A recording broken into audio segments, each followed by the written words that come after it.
शेतीवरचा सतत वाढणारा खर्च, रासायनिक खतांवरचं अवलंबित्व आणि इंधनाचा वाढता ताण यामुळे शेतकरी अडचणीत सापडत असताना वाशिम जिल्ह्यातले खरोळा इथले शेतकरी दीपक वारकड यांनी एक वेगळाच मार्ग निवडत स्वावलंबी शेतीचा आदर्श निर्माण केला आहे.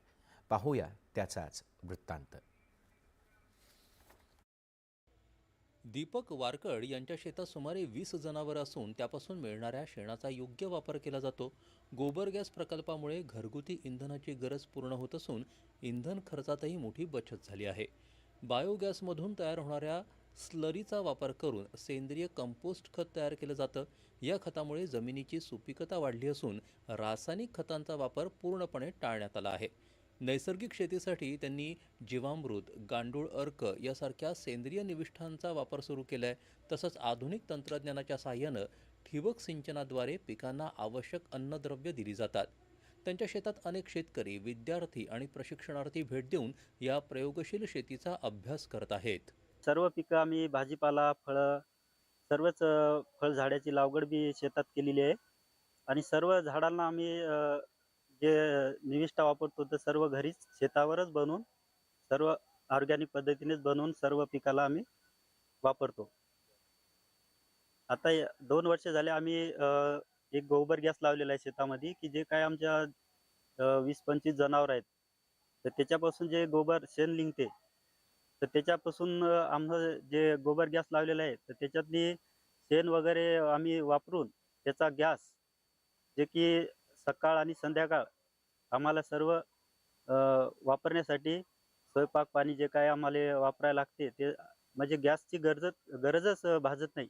आमच्या गाईच्या शेणापासून आमचा गॅस चालतो याच्यावर आणि याचं शेणखत आम्हाला भेटतो. शेणापासून आम्ही आंब्याला याला शेणखत टाकतो. त्याच्यापासून आमच्या शेतामध्ये आंबा आहे, चिक्कू आहे, संत्रा आहे, फणस आहे, चिक्कू आहे, रामफळ आहे, सीताफळ आहे, हनुमान फळ आहे. आमच्या इथे शेणखत तयार असल्याच्यानं आम्ही गोबर गॅस सुद्धा घेतला आणि गोबर गॅस घेऊन त्याच्यातने आमचा 3 घंटे सकाळी, 3 घंटे सायंकाळी 2 टाइम गॅस आम्हाला भरपूर मिळते आणि ऑर्गॅनिक शेतीमुळे भरपूर खर्च कमी येतं आणि उत्पन्न वाढते.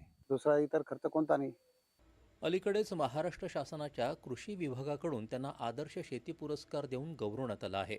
बायोगॅस, सेंद्रिय खत निर्मिती आणि बहुआयामी एकात्मिक शेती पद्धतीचा अवलंब तसंच स्थानिक संसाधनांचा योग्य वापर करून उत्पादन खर्च कमी करावा आणि वारकड यांच्यासारखं शाश्वत उत्पन्नाचे स्रोत निर्माण करावेत, असं आवाहन जिल्हा अधीक्षक कृषी अधिकारी आरिफ शहा यांनी शेतकऱ्यांना केलं आहे. आमचा उद्देश असा आहे की शेतकऱ्याला आणि शेतीला लागणाऱ्या ज्या काही निविष्ठा आहे, त्या निविष्ठा स्वतः शेतकऱ्याने बनवायला जे ते शिकवलं पाहिजे. कारण त्याशिवाय त्याचा उत्पादन खर्च जो आहे तो कमी होऊ शकणार नाही. आणि एकदाचा जर त्याचा उत्पादन खर्च कमी झाला आणि त्याने उत्पादित केलेल्या सेंद्रिय मालाला चांगला भाव मिळाला, तर मला वाटतं निश्चितच शेतकऱ्यांची शेती जी आहे ती फायदेशीर होऊ शकते. आणि म्हणून दीपक वारकड आणि इतर शेतकऱ्यांना आम्ही स्वतः सेंद्रिय निविष्ठा कशा प्रकारे तयार कराव्यात या संदर्भातलं त्यांना प्रशिक्षण दिलं. त्यांच्या इथं आम्ही जैविक संसाधन केंद्र जे आहे ते आम्ही त्या ठिकाणी निर्माण केलं आणि अतिशय चांगल्या पद्धतीने त्यांनी आपली शेती जी आहे ती सेंद्रिय नैसर्गिक पद्धतीने केलेली आहे.